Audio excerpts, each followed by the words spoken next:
அண்மை செய்தியை பார்த்து வருகிறோம். நெல்லை கிழக்கு மாவட்ட காங்கிரஸ் தலைவர் சடலமாக மீட்கப்பட்டிருக்கிறார். 2 நாட்களாக காணவில்லை என புகார் அளிக்கப்பட்டிருந்த நிலையில் தற்போது அவர் சடலமாக மீட்கப்பட்டிருக்கிறார். இதுகுறித்த அண்மை செய்தியை பார்த்து வருகிறோம். கொலை மிரட்டல்கள் வருவதாக ஜெயக்குமார் புகார் அளித்திருந்த நிலையில் சடலமாக மீட்கப்பட்டிருக்கிறார். நெல்லை கிழக்கு மாவட்ட காங்கிரஸ் தலைவர் ஜெயக்குமார் சடலமாக மீட்கப்பட்டிருக்கிறார். 2 நாட்களாக ஜெயக்குமாரை காணவில்லை என கூறப்பட்ட நிலையில் சடலமாக மீட்கப்பட்டிருக்கிறார். கொலை மிரட்டல்கள் வருவதாக அவர் புகார் அளித்திருந்த நிலையில் தற்போது சடலமாக மீட்கப்பட்டிருக்கிறார். கடந்த வியாழக்கிழமை அன்று வீட்டில் இருந்து சென்றவர் இன்று சடலமாக மீட்கப்பட்டிருப்பதாக தகவல் கிடைத்திருக்கிறது. இதுகுறித்த அண்மை செய்தியை பார்த்து வருகிறோம்.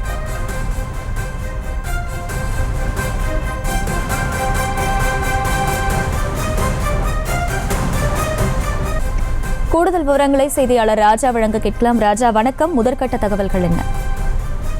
வணக்கம். அதாவது நெல்லை மாவட்ட காங்கிரஸ் கமிட்டி கிழக்கு மாவட்ட தலைவராக இருப்பவர் KPK ஜெயக்குமார் கடந்த 2/5/2024 மாலை வீட்டிலிருந்து வெளியே சென்றவர் இன்னும் வீடு திரும்பவில்லை என கண்டுபிடித்து தர வேண்டும் என ஒவ்வொரு காவலத்தில் ஜெயக்குமாரின் மகன் இன்றைய தினத்தில் புகார் அளித்திருந்தார். மகன் புகார் அளிப்படி காவல்துறை வழக்கு பதிவு காங்கிரஸ் கிழக்கு மாவட்ட தலைவரான ஜெயக்குமாரை தேடி வந்தனர். தொடர்ந்து தேடி முறை காலை துரிதமாக நடைபெற்றது. தற்போது கிடைத்த தகவல் சடலமாக உவரியில் சடலமாக கிடைக்கப்பட்ட தகவலின் அடிப்படையில் மீட்கப்பட்டு தற்போது விசாரணையை நடத்தி கொண்டிருக்கிறது.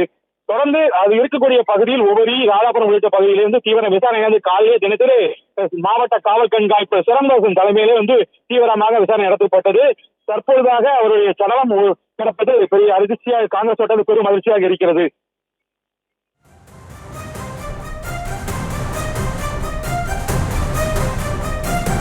விவரங்களுக்கு நன்றி ராஜா. செய்திகளை உடனுக்குடனும் துல்லியமாகவும் தெரிந்து கொள்ள சப்ஸ்கிரைப் பண்ணுங்க.